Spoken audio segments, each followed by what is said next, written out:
Friends ఇతను ఆ కాలువ దాటడానికి అందరి దగ్గర పైసలు తీసుకొని ఆ చెక్కనేసి ఆ కాలువ దాటిస్తుంటారు. ఒకరికొకరు దాటిస్తుంటుంటే ఇంకేం చేస్తాడు, ఈ బండోడు వస్తాడు.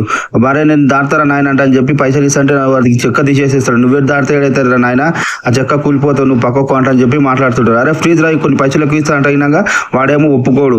సరే సరే అంటే చెప్పి మళ్ళీ చెక్క పెడతాడు. చెక్క పెట్టి ఇంకో వస్తాడు, ఇంకో బక్కతను వస్తాడు. ఆయనకి పైసలు ఇచ్చి ఆయన దాటుతాడు.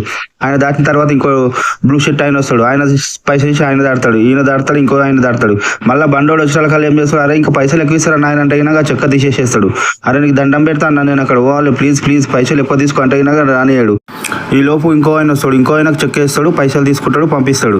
ఇక మళ్ళీ ఏం చేస్తాడు, అరే నాయన నీకు దండం పెడతారా నాయన జరచి అంటారంటే నేను ఏనంటే అని చెప్పి చెక్క పట్టుకుంటాడు. ఇక చెక్క పట్టుకొని అటు ఇటు చూస్తుంటాడు. అరే ఏం చేసినా, నేను ఏం పాపం చేసినా రా, దొడ్డు ఉన్నది నేను పాపం అని చెప్పి సరే పైసలు ఇవ్వండి అని చెప్పి తీసుకుంటాడు.